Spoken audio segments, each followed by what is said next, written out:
Bueno, Sofía, se viene una nueva emisión de las Américas Latinas y hoy con un tema que pareciera del pasado, pero es del presente y podría llegar a ser del futuro, como es el tema de la violencia política. En nuestro anterior envío abordamos, más que todo enfocándonos en Ecuador, la narcoviolencia, la política y sus lazos con la violencia del crimen organizado, pero ahora vamos a hablar de otra violencia política, aquella que floreció entre los 60 y los 70 a la sombra o bajo el influjo de la Revolución Cubana. Creo que en tu país también, con grupos armados, en la Argentina con algunos de los grupos armados más grandes que haya tenido la región, como fueron, por ejemplo, los Montoneros.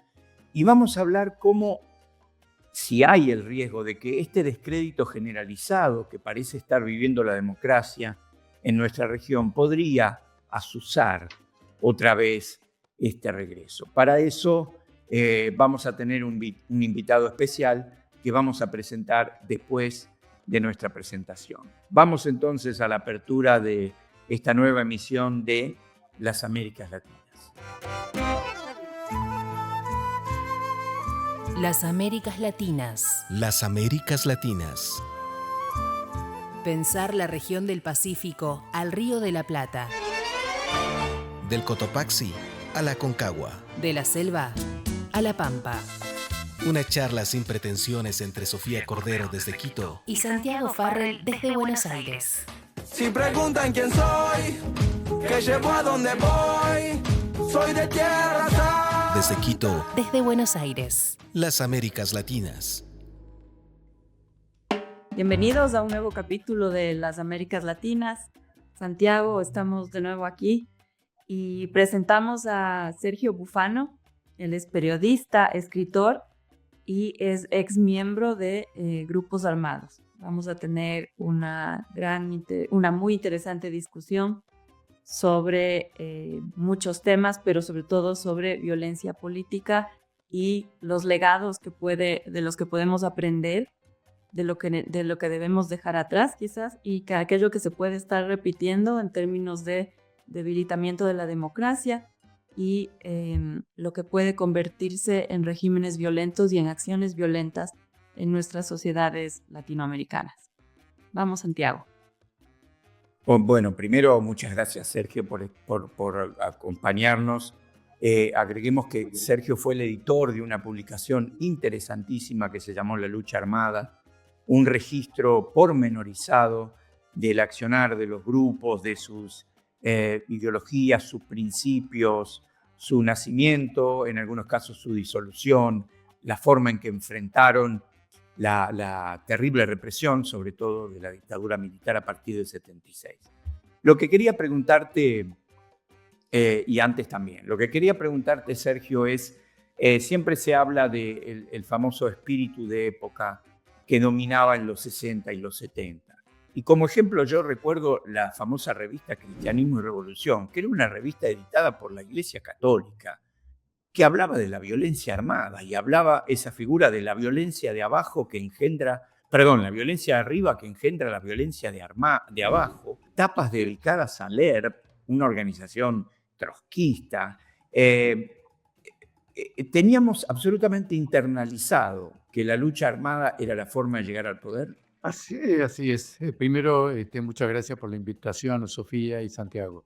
Yo no quiero ser nostálgico, pero evidentemente hubo un periodo yo lo ubico en la década del 60, donde había una revolución cultural de gran envergadura. Uno iba los viernes al kiosco de revistas para ver qué iba a leer el fin de semana, y tenías el Grillo de papel, tenías Pasado y Presente, tenías una serie de revistas de muy buena categoría. Era un impulso intelectual, un debate permanente que se daban entre los intelectuales, en lo que participaban algunos académicos, otros que no lo eran, pero eran escritores, gente que de alguna manera contribuyó muchísimo a un debate que fue muy, muy fértil. Eso fue en los 60. No había violencia. El único rasgo de violencia fue un intento en Salta, dirigido por Massetti y impulsado por el Che Guevara, que fracasó sin la intervención de las Fuerzas Armadas. Así que fue un periodo apasionante desde el punto de vista de las ideas, apasionante desde el punto de vista de la polémica que se realizaba. Toda la pasión estaba puesta en esa polémica. En los 70, a partir de 1970, quizá un año antes, toda esa pasión se transmite a la violencia. Y la consecuencia es una decadencia cultural de gran envergadura. Por ejemplo, dejan de editarse esas revistas, un estudiante de filosofía y letras sale a la calle empuñando una pistola, gente que jamás habría pensado que podía ser violenta se convierte en violenta. En fin, toda la pasión de los 60 que era dirigida a la cultura, al debate, a la polémica, se transmite a las armas. Y ahí hay un problema serio. Cuando, cuando las organizaciones políticas toman las armas, los que ganan siempre, históricamente desde la Revolución Rusa, son los que manejan mejor las armas, es decir, los más veteranos, los que tienen los capitanes, los jefes de la guerrilla, que no son precisamente los intelectuales. Son gente que sabe gatillar, que sabe usar un arma. Entonces, las organizaciones argentinas, todas, absolutamente todas, desde Montoneros hasta la última FAL, fueron dirigidas finalmente por la gente que tenía mucha experiencia en el armamento, pero muy poca cultura política o filosófica. Dices algo muy interesante, que se abandona el proyecto cultural y todo eso que le daba contenido y que le daba un sentido mucho más allá de la violencia a la política, para irse a las armas y a la lucha armada. ¿Por qué? ¿Por qué la lucha armada y las armas se vuelven el eje y el primer objetivo? ¿Por qué solo como una reacción o había una creencia de que la vía armada es la mejor y es la que permite cumplir, ¿no? Cumplir con esa emancipación. ¿Cómo es ese cambio? ¿Qué idea está detrás? Bueno, ya en los 60, hablábamos de la revolución, sabíamos que soñábamos con que iba a ser armada, porque no se podía derrotar a la burguesía, a la oligarquía. Estoy hablando con el discurso de aquel entonces. Finalmente iba a ser armada. El tema es que hay dos factores que nos impulsaron, a los que entonces éramos jóvenes, a tomar las armas. Eran dos factores totalmente enemigos. Uno, las Fuerzas Armadas argentinas y otro, Cuba. Por supuesto, ambos en los dos extremos, de la derecha o de la izquierda. Cuba, por supuesto, alentó la guerrilla, la toma de las armas y demás. Pero los militares también, porque en la Argentina, seguramente ya lo sabes, en 1955 se da un golpe de Estado que derriba a un presidente que podía ser un poco autoritario, pero era elegido por la mayoría de la población. En 1955, en 1962 se derriba al presidente Frondizi. En 1966 se derriba al presidente Ilia. Todos ellos elegidos electoralmente. Ahora bien, y hablo con el lenguaje de aquel entonces, pero si ellos, los militares, a los que les pagamos el uniforme, el sueldo, los cuarteles, la comida y todo, si ellos toman el poder, ¿por qué nosotros, ciudadanos, no lo vamos a hacer? Además, hay que pensar que, bueno, estaba la guerrilla latinoamericana, estaba Vietnam, estaban los Black Power en Estados Unidos, en fin. Pero el razonamiento era ese. Por un lado, es los militares en la derecha y por otro, la izquierda nos empujan. Esto no es una disculpa, nosotros elegimos eso, pero nos impulsan a decir, bueno, tomemos las armas nosotros y tomemos nosotros el poder, como lo hacen ellos. Sergio, nunca lo había realmente pensado de ese modo, pero es absolutamente cierto. No había por qué tener fe en la democracia si uno era un joven, digamos, maximalista en aquellas épocas, si veía que cada presidente que llegaba, inclusive aquellos que llegaban con limitaciones, era derribado y que tal vez el líder que tenía más popularidad, como era en ese momento Perón, estaba exiliado e impedido de regresar. Es decir, el clima no democrático era generalizado, era un espíritu de época que no venía solamente porque los cubanos habían tomado el poder con las armas. De ahí, no sé, me atrevo a pensar, de ahí que, por ejemplo, Venezuela no estuviera en un camino así, cuando habían tenido sucesiones democráticas, en vez de después de muchos años, ¿no? Después del 58, creo, y no haber tenido lo que tuvimos nosotros. Es verdad que ese descrédito creó ese clima. Y lo pregunto para traerlo ahora, porque ahora avanza eso. Cuando uno oye a un presidente como el argentino, pero también como el de Brasil anterior, Bolsonaro, como también el ecuatoriano, el Noboa, hablando de las instituciones, hablando del Parlamento, hablando de la casta, las ratas, los que están ahí, hay un caldo de cultivo peligroso en ese sentido. Con esto no quiero defender, por ejemplo, yo leí el otro día, no hay institución más desprestigiada que el Congreso peruano. Seguramente en el Congreso peruano, si uno entra, sale sin el reloj, porque se lo sacan antes que se dé cuenta uno.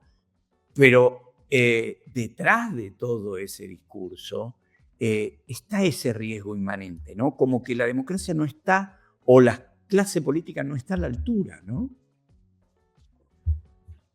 El tema ahí es complicado, ¿no? Porque la caída de la Unión Soviética dejó con las manos libres a lo peor a Occidente. Pero en Occidente ganó lo peor del capitalismo. Un capitalismo atroz, un capitalismo cruel, un capitalismo que deja de lado a los pobres, ni les interesan los pobres. Entonces, bueno, a partir de eso, el crecimiento de la derecha es importante, no solo acá, en América Latina, en Europa, si vemos los países, en Alemania hay un renacimiento de un grupo que parece fuerte, que es totalmente nazi. Y bueno, el Meloni en Italia viene de un partido fascista. En fin. Le han pedido que forme gobierno, quiere que le pongan el mismo nombre que usaba Hitler. Así es. Entonces, yo creo, hablo de la Argentina, yo creo que la sociedad argentina está vacunada contra la violencia. Ojalá no me equivoqué, pero creo que está vacunada contra la violencia, con esa violencia organizada como fue la de los años 70.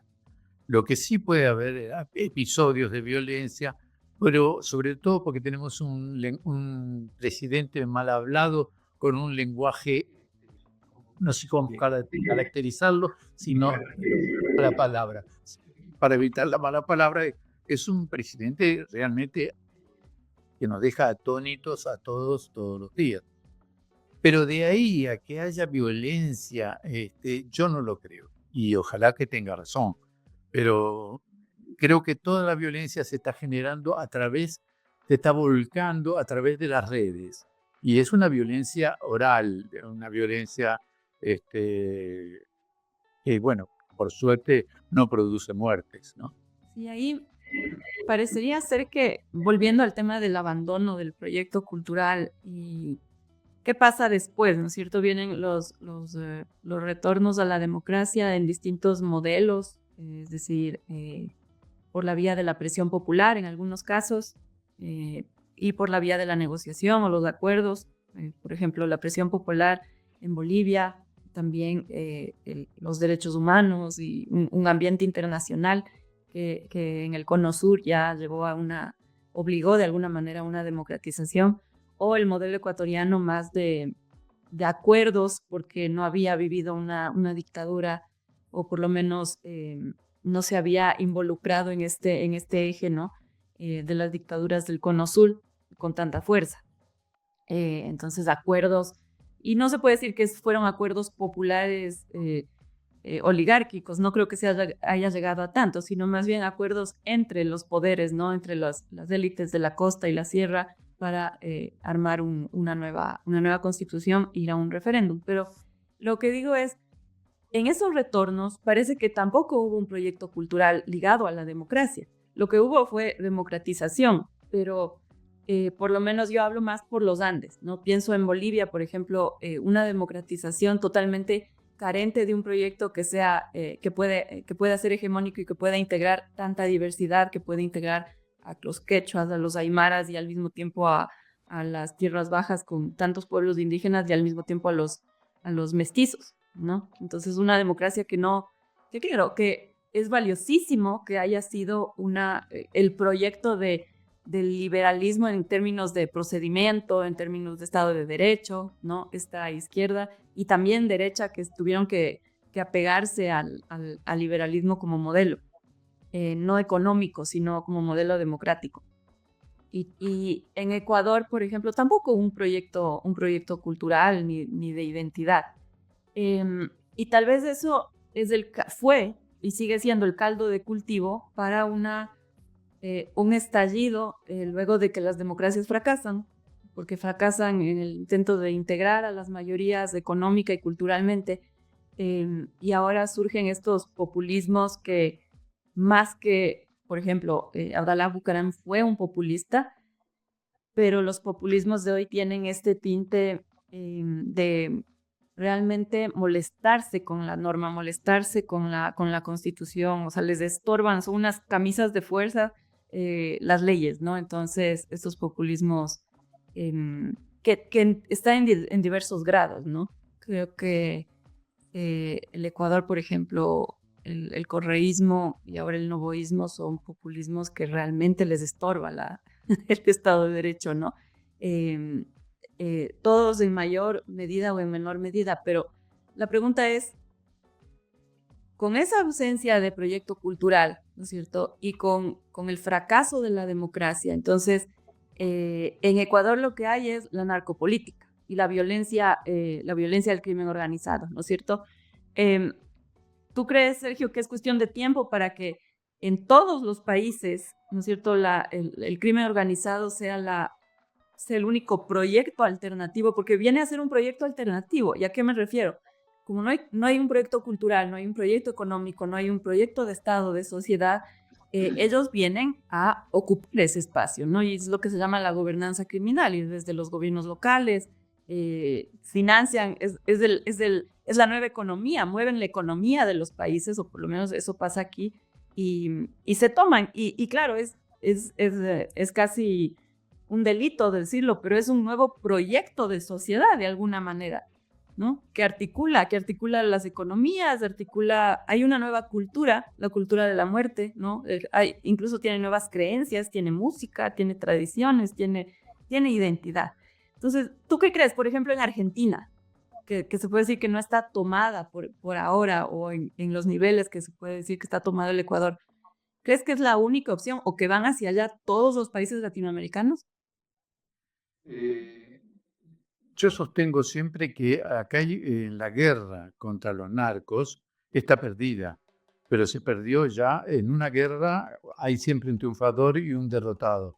Los derrotados hemos sido nosotros, y los narcos ya han ganado. Tienen submarinos, tienen flotas de aviones, manejan los bancos más importantes del mundo, que deben cotizar en Wall Street, manejan absolutamente todo, toda la economía de muchos países, inclusive acá todavía no se ha llegado a ese extremo, salvo en algunas zonas más riesgosas, en el litoral, puede ser que tengan más poder. Pero lo que hay que buscar es que yo no lo conozco, un camino para derrotar a esas narcos, porque efectivamente se están adueñando del mundo. De cada tonelada de cocaína que se confiscan, que salió para Europa, entraron otras 10 toneladas a Europa. Es decir, ya es una guerra perdida, estamos perdidos. ¿Cómo hacer entonces? ¿Qué es lo que hay que hacer? Yo discuto con algunos amigos. Yo propongo que se legalice todas las drogas, todas, aún las duras, que no va a ser la solución, porque eso va a crear otros problemas serios. Pero la única manera de combatir a los narcos no es que dándole tiros o cruzando las fronteras, es quitándoles el ingreso económico monstruoso, gigantesco que tienen día a día, ¿no? No me atrevo a pronosticar otra cosa. Yo me quedé con lo que decía Sofía sobre el tema de la ausencia de proyecto, que yo lo vinculo en parte y como elemento central de la crisis democrática a la desaparición y a la destrucción de los partidos políticos. Es decir, nuestros sistemas, por lo menos hasta ahora tradicionalmente, han sido sistemas de partidos políticos. No se me ocurre otro. Con la excepción, y ya lo hemos dicho en otro podcast, envidiada excepción del Uruguay, todos los partidos políticos latinoamericanos han volado por los aires. El único país que, si se quiere, no han volado en parte es el Brasil, porque el Brasil tiene partidos fisiológicos, partidos que están, en la gran mayoría, sacando el PT al mejor postor, entonces no pierden nada porque son cáscaras. Pero los partidos históricos de Venezuela, de Colombia, de Chile, de Argentina, del Perú, no existen más como tal. Y en el mejor de los casos no reúnen 15, 20% de las voluntades. Entonces, la forma de canalizar una participación es muy difícil, ¿no? Nosotros hablamos en otro podcast sobre la importancia de la sociedad civil, si hubiera espacios también para la sociedad civil. Yo contaba que mi impresión es que en América Latina lo vemos mal, nos suena a caridad, no actuar en el marco del Estado o de una así en un partido político. Por lo menos yo cuando era joven lo veía así. Todo el que venía con una cosa que no era en la política, sí, de buen catolicón, pero no, cuando a veces son tareas muy importantes que se hacen, ¿no? En otros países. Ahora hay algo que te querría corregir. Yo creo que en Argentina hay un proyecto. Este presidente tiene un proyecto. Lo que pasa es que es un proyecto espantoso. Es un proyecto que va a dejar a una gran mayoría indigente, empobrecida, sin vivienda, sin salud, sin escolaridad, mientras los que estamos en la clase media, si no nos hundimos con ellos, vamos a estar estables. Pero hay un proyecto bien claro que yo creo que inclusive Trump tiene también un proyecto. Y coincido con Uruguay. Para mí Uruguay es el modelo de país donde las transiciones son pacíficas y funciona todo de maravillas. Aunque hay que recordar que hay como 1 millón de uruguayos exiliados, se fueron del país. Y yo te quería preguntar un tema, perdón, Sofía, que hemos hablado acá, sobre todo vos viniendo con raíces tan profundas en la izquierda, en la izquierda, digamos, dura, para decirlo de algún modo. ¿Cómo, y después de toda la transición, todo lo que vivió la izquierda latinoamericana con la represión, particularmente en la Argentina, cómo entendés esta negativa a condenar lo que está pasando en Venezuela, en Nicaragua? ¿Cómo entendés esta defensa? Y sobre todo vos que sos intelectual. El otro día casi le pego una trompada al televisor viendo un fragmento de la entrevista de Ignacio Ramonet a Maduro. Yo no sé si vos la pudiste ver. Si tenés algún problema de taponamiento en las venas, tenés que verla porque el golpe que te produce te destapa pero ya no sé cómo describirlo. Un hombre que creó Le Monde Diplomatique, que tiene todo ese... Vos tenés que ver la entrevista que le hizo a Pero Maduro. es una minoría, Santiago. ¿Que es una minoría? Una pequeña minoría, sí. Yo no le temo a eso. Sí, inclusive el diario, ese periódico que sacan, el Le Monde Diplomatique, yo ya no lo leo más desde hace mucho tiempo. No hay nada que leer ahí. Yo creo que es una minoría. Cuestionaría, digamos, esto de la minoría, ¿no? No sé si en Argentina sea una minoría, pero por ejemplo, por acá, en Ecuador, quizás es una minoría intelectual la que está en esta izquierda que todavía avala y que está montada en el proyecto del correísmo, ¿no es cierto? Y que avala no solo a Maduro, avala a Nicaragua, le da rabia a Boric, ¿no? Porque le parece un tibio, le parece un traidor. Y es una minoría, digamos, como una élite intelectual, ¿no es cierto? Que está además muy vinculada a nivel latinoamericano. México, por ejemplo, los ha acogido, la CELAC es su centro de operaciones y publican, es decir, tienen mucho prestigio y en Europa son admirados.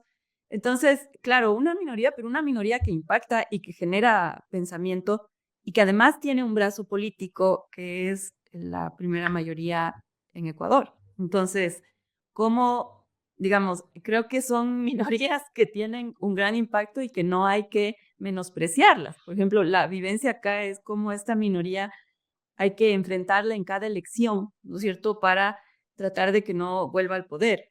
Y ayer mismo decía Ricardo Patiño, uno de los líderes de esta intelectualidad, ¿no? De los más duros, decía en un discurso, claro que cuando ganemos la presidencia esta vez, Rafael Correa volverá y Jorge Glass saldrá de la cárcel y todos los perseguidos volverán.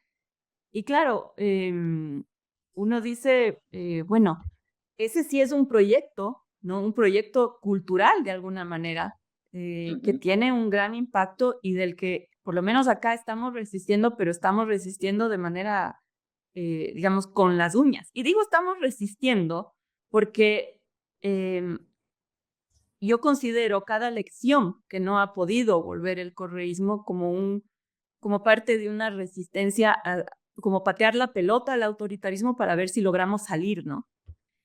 Ahora nos encontramos con que la opción del correísmo ha sido tal o más autoritario que el correísmo y estamos en la tragedia de tener que elegir entre estos dos líderes, don Daniel Noboa, que es un aprendiz de dictador, y una Luisa González, que es también una aprendiz. ¿Sabes, Sergio, que en parte, por lo que dice Sofía, en todos estos episodios nosotros nos hemos descubierto atrapados y en la mirada, inclusive sobre el mundo? ¿Qué es esto? Nosotros tenemos de un lado a lo que está triunfando aparentemente en el capitalismo. Tenemos a Trump, tenemos a Milei, tenemos a todo lo que nosotros conocemos. Y por el otro lado, se nos está ofreciendo como esta alternativa nueva, China, Arabia Saudita, Irán, porque si vos lees, yo recibo varios mensajes de varios ex amigos, no ex amigos, ex compañeros de ruta, es lo nuevo, es la alternativa. China, Irán, Arabia Saudita, Venezuela. Y uno dice, ¿y yo qué? Yo no quiero, es como si estoy en el medio, soy el tibio entonces me acuerdo lo que decía Menem citando la Biblia mal, pero a los tibios los vomita Dios, ¿no? Decía él. ¿Qué hace uno? ¿Qué hace uno cuando se limita a decir yo quiero Estado de Derecho y yo quiero elecciones libres, que nadie vaya preso por lo que piensa o por cómo se viste o por lo que es? Ya eso solo me parece que en estos tiempos es revolucionario. Ahí no tengo mucha opinión. Lo único que puedo defender lo único que puedo decir es que hay que defender la democracia, sea como fuere. Eso sí. Ahora, la democracia se viene degradando cada vez más. Por eso aparecen tipos como te aparecen, como Bolsonaro o Milei. pero yo creo que cualquier otra alternativa, no sé qué va a pasar. Además, en este momento fíjate, tengo 81 años, ¿no? Entonces digo, si se produce un cambio va a ser dentro de 50. Probablemente Sofía pueda ver ese cambio, pero yo seguro que no. Y yo tampoco, así que... Bueno, Sergio. Varias décadas de incertidumbre política en el mundo y no descarto que siga habiendo guerras parciales y demás. El pesimismo de la razón.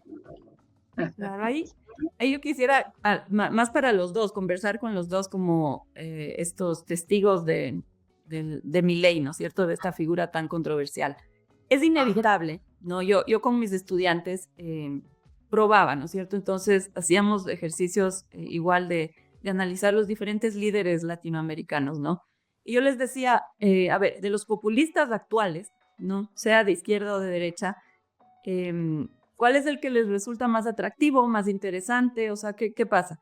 Y en realidad era una pregunta retórica, porque claramente era Milei, ¿no? Y claro, yo quería ir más allá de satanizar a uno o a otro, y un poco lo que yo vi en mis estudiantes es, por ejemplo, que Milei tiene ideas, ¿no? Tiene ideas, tiene contenido, ¿no? No es un tonto, ¿no? No es un Gil hablando simplemente cosas vacías, ¿no?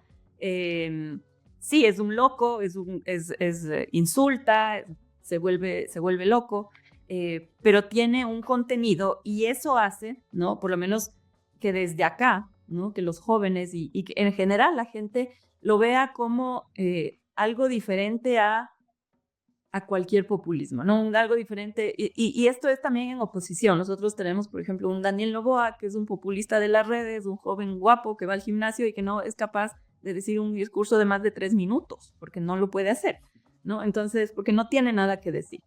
¿Qué más? Tenemos el ejemplo de un Bukele, que realmente Bukele a mí me parece bastante parecido a Noboa, ¿no? Que uno no sabe qué piensa Bukele. Uno no sabe si es de derecha, si es de izquierda. No tienes idea, ¿no? Y así te veas todos los discursos de Bukele, es imposible. Entra en esta onda de este nuevo dictador joven que no tiene ideas y que es una cosa ahí para el TikTok y que no puedes identificarlo, ¿no? Boric es diferente, pero no es tan populista, ¿no? Entonces Boric entra en una categoría más, que yo le llamo más un socialdemócrata, así como es otro estilo, ¿no? Petro también como que se sale de ese estilo populista, pero entre los populistas, yo les digo, Milei destaca, ¿no? Entonces, ¿qué rescatarían ustedes de ese Milei? O sea, yo digo, bueno, quizá, ¿no? Hay un proyecto detrás que no es solo, pero yo les pregunto, no es solo matar de hambre a la mitad de la población, o no es solo... Eso quiero saber de su experiencia, de ustedes que saben mucho más que yo, digamos. Bueno, acá en la Argentina, la mayoría de los que apoyan a Milei son jóvenes pobres inclusive, que están siendo perjudicados en este momento, y en las encuestas dicen, bueno, este es un momento malo, pero ya vamos a salir porque en el fondo ven que hay un proyecto, que yo creo, como decía recién, hay un proyecto que desde ultraderecha, que por ahora no es violento. Yo espero que siga así y espero que termine su mandato. Vamos a ver cómo le va en las elecciones del año que viene. Pero efectivamente los jóvenes son muy apasionados con jóvenes pobres, apasionados con este populismo. Yo puse todas mis esperanzas en el albor de la democracia, que fue con Alfonsín. Y bueno, eso finalmente fracasó. Pero ahí yo tenía puesta toda mi esperanza. Así que fue el segundo fracaso. El primero fue el de la lucha armada y el segundo fue el de Alfonsín, con el que trabajé junto a él durante 20 años. Interesante. Sí, es un proyecto probablemente de una Argentina a la que le sobran algunos millones de personas, y ese es uno de los de las objeciones más serias, ¿no? Digamos. Bueno, Sergio, con esto te liberamos y como decía antes, el pesimismo de la razón nos impide cerrar así, pum, para arriba, como se dice, pero por lo menos la alegría de poder dialogar, conversar, revivir un poco ese espíritu de los 60 con tantos debates y en este programa que nosotros lo llamamos Las Américas Latinas, con las miradas desde el Cotopaxi al Río de la Plata, para no quedarnos solo en nuestras quintitas, ¿no? Gracias, Sergio, entonces. Gracias a ustedes por invitarme y mucho gusto en conocerte, Sofía. Sí, Sergio, yo quería también agradecerte y destacar que de esa generación, ¿no es cierto?, desde que le apostó por otro tipo de lucha, quedan pocos, por lo menos acá en Ecuador, quedan pocos que reivindican la democracia, ¿no? La mayoría se ha sumado al proyecto autoritario del correísmo y claro, eso es muy triste, ¿no? Quedan algunos, ¿no? O ya murieron, pero los que todavía están activos se subieron en ese tren y se olvidaron de la democracia o nunca la tuvieron en cuenta. Entonces creo que es valioso y podemos aprender de alguien como tú, ¿no? Así que te felicito y espero que en vida puedas ver algún cambio, alguna luz. Bueno, no, ya las utopías se perdieron, Sofía, se perdieron. Bueno, esto ha sido nuestro capítulo sobre violencia política en los años 60 y 70, qué pasó con esos proyectos, esas utopías, qué pasó luego en la democracia, dónde quedó un posible proyecto cultural y qué nos pasa ahora, ¿no? Así que gracias, Sergio, ha sido un gusto charlar y Santiago, pues hasta la próxima. Bien, gracias, Sergio, entonces, y hasta la próxima edición de Las Américas Latinas. Eso muy bueno. Chao, chao. Las Américas Latinas.